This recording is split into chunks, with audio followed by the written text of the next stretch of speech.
اچھا تو بچوں، آج ہم آپ کو جس مصنفہ کی کہانی سنانے جا رہے ہیں ان کا نام ہے بیگم ثاقبہ رحیم الدین۔ بیگم ثاقبہ رحیم الدین نے بچوں کے لیے بہت پیاری پیاری کہانیاں لکھی اور ان کا انداز بھی سب سے جدا ہے۔ جب ہم چھوٹے تھے تو وہ ہماری بھی پسندیدہ مصنفہ تھیں۔ آئیے آپ کو ان کی ایک کہانی سناتے ہیں۔ اس کہانی کا عنوان ہے دریا پار۔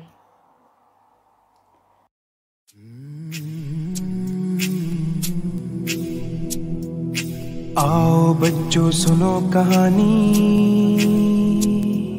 نہ کوئی راجا نہ کوئی رانی۔ آؤ بچوں سنو کہانی، نہ کوئی راجا نہ کوئی رانی۔ چڑیا اس میں، طوطے اس میں، ہرن زرافے ہاتھی اس میں، چندا ماموں جھل مل تارے، پھول اور کانٹے پتے سارے، پیڑ ہے اس میں پانی۔ آؤ بچوں سنو کہانی۔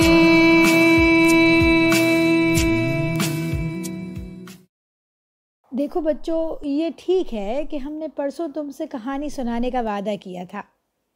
آج ہم نے چند دوستوں کو ڈنر پر بلا لیا تھا تو شام سے تمہیں کہانی کیسے سناتے؟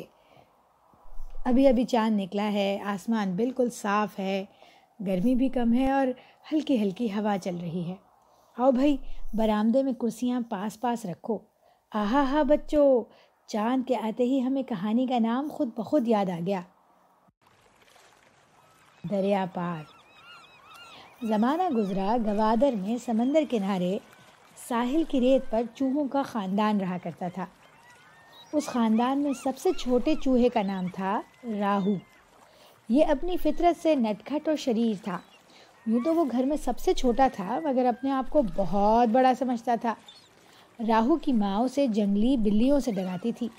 وہ ہر وقت ڈانٹتی کہ اپنے بڑے بھائیوں سے اس قدر اترا کر بات نہ کیا کر۔ راہو اس کی ایک نہ مانتا۔ اسے روز روز نئی شرارتیں سوجتی رہتی تھی۔ میرے پیارے بچوں، ایک دن کیا ہوا کہ ایک مالدار سوداگر گوادر آیا اور اپنا قیمتی مال اونٹ کی پیٹھ پر بیچنے لایا۔ وہ دن بھر بازار میں اپنا سامان فروخت کرتا رہا اور اس نے شام کو اپنے اونٹ کو چارہ کھلایا۔ اس نے دیکھا کہ اونٹ کو کہیں معمولی سی چوٹ لگ گئی ہے، لہٰذا اس سوداگر نے اسے سمندر کے کنارے ذرا آرام سے گھومنے پھرنے کے لیے چھوڑ دیا۔ سمندر سے ٹھنڈی ٹھنڈی ہوا آ رہی تھی۔ بچوں، یہی کوئی شام کا وقت تھا۔ اونٹ کا پیٹ بھرا تھا اور وہ خوش تھا۔ وہ آہستہ آہستہ چل رہا تھا اور اس کی نکیل بھی ساتھ ہی گھسٹ رہی تھی۔ ابھی وہ جگالی کر ہی رہا تھا کہ اس نے محسوس کیا کہ اس کی نکیل کہیں اٹک گئی ہے۔ سنو بچوں، راہو وہیں کہیں ریت پر کھیل رہا تھا۔ اب یہ اتفاق تھا کہ اونٹ کی نکیل کا سرا راہو کے منہ میں آ گیا۔ راہو تھا تو چھوٹا سا چوہا مگر بڑا ہی شیطان۔ اس نے بڑی مضبوطی سے نکیل کو اپنے منہ میں دبا لیا۔ اس کا خوشی کے مارے برا حال تھا۔ راہو سمجھنے لگا کہ میں اتنا طاقتور ہوں کہ میں نے اونٹ کو قابو میں کر لیا ہے۔ یوں بھی راہو گھر میں اپنے آپ کو بہت بڑا سمجھتا تھا۔ اب تو اس کی سمجھ میں نہیں آتا تھا کہ اپنے غرور کا اظہار کیسے کرے۔ اس وقت وہاں اور چوہے تو تھے نہیں کہ ان کو سناتا کہ دیکھو اونٹ کی نکیل کے سرا میرے منہ میں ہے۔ بس وہ اکڑ اکڑ کر آگے چلتا تھا اور اونٹ مجبوراً پیچھے پیچھے۔ اس طرح سے راہو اچھلتا کودتا اپنے بل سے بہت زیادہ دور نکل گیا۔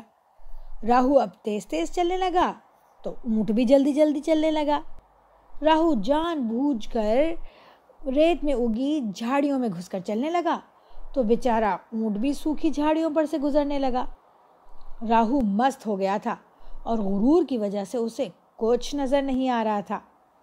اچانک اونٹ بولا، بھائی میرے، چلو چلتے ہیں دریا پار۔ دریا پار پھول کھلے ہیں، پھول کھلے ہیں۔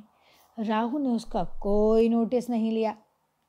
راہو کبھی شیخی کے مارے آسمان کو دیکھتا تھا، کبھی سر ہلاتا تھا دونوں چلتے چلتے بڑی دور نکل آئے۔ آخر وہ دونوں بغیر جانے بوجھے ایک چھوٹے سے دریا کنارے پہنچ گئے۔ ویسے تو دیکھنے میں دریا کم چوڑا تھا، مگر اس کا پانی خاصا گہرا تھا۔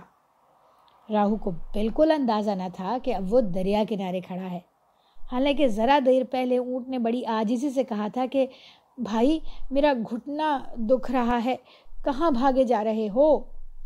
اس وقت راہو کے کان پر جوں نہ رینگی، مگر اب وہ دریا کنارے کھڑا ہو گیا تھا۔ ذرا سننا تو بچوں، پھر کیا ہوا؟ راہو تھر تھر کانپنے لگا، اس کی جان نکلی جا رہی تھی۔ اونٹ نے کہا آؤ آؤ چلو اب دریا پار۔ راہو چپ تھا۔ اونٹ پانی کے بالکل قریب ہوتے ہوئے کہنے لگا، بھائی میرے، تم ٹھہرے میرے لیڈر، گھبرا کیوں رہے ہو؟ آگے بڑھو، حوصلے سے کام لو، تم چلو آگے آگے، میں پیچھے پیچھے آتا ہوں۔ راہو پر اس قدر گھبراہٹ طاری تھی کہ اس کی زبان بالکل بند ہو گئی۔ وہ بڑی مشکل سے اتنا کہہ پایا، میں دریا میں کیسے اتر سکتا ہوں؟ یہ تو اتنا گہرا ہے کہ میرا نام و نشان بھی نہ رہے گا۔ نہ بابا نہ، یہ میرے بس کی بات نہیں۔ یہ سننا تھا کہ اونٹ نے پانی میں پاؤں ڈال دیے اور چلا کے بولا، اے چوہے تو اندھا ہے، دریا میں تو خاص پانی بھی نہیں، پہلے تو اکڑ اکڑ کر چل رہا تھا، اچانک تجھے کیا ہو گیا؟ راہو کی چیخیں نکل گئیں۔ وہ رو رو کر کہنے لگا، بھائی اونٹ، میں کہوں بھی تو کیا کہوں، تجھ میں اور مجھ میں زمین و آسمان کا فرق ہے۔ دریا پار کرتے وقت جو پانی تیرے گھٹنے تک ہے وہ تو میرے پورے قد سے بھی گزوں اونچا ہوگا، میں تو منٹوں میں ڈوب مروں گا، اللہ میری توبہ، اللہ میری توبہ۔ ظاہر ہے کہ اونٹ نے یہ سب کچھ جان بوجھ کر کیا تھا۔ اسے راہو کا چھوٹا پن دیکھ کر اور اس کے رونے پر ترس آ گیا۔ اونٹ دل میں سوچنے لگا کہ میرے اللہ نے مجھے اتنا بڑا بنایا ہے، مجھے چھوٹوں کی غلطیوں پر خود ہی معاف کر دینا چاہیے۔ پھر اونٹ نے راہو کو سمجھایا کہ اب جیتے جی کبھی اپنا دماغ آسمان پر مت لے جانا۔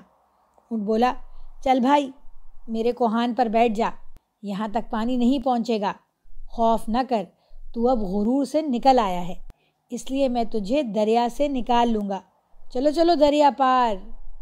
وہ دونوں تھوڑی دیر میں دریا پار پہنچ گئے۔ پیارے بچوں، راہو نے واقعی غرور چھوڑنے کی قسم کھا لی، اور ہاں سچ مچ دریا پار پھول کھلے تھے۔ اچھا، اب رات بڑھ رہی ہے، کہانی ختم۔ ہماری دعا ہے کہ پیارا اللہ ہمیشہ تمہارے ساتھ رہے۔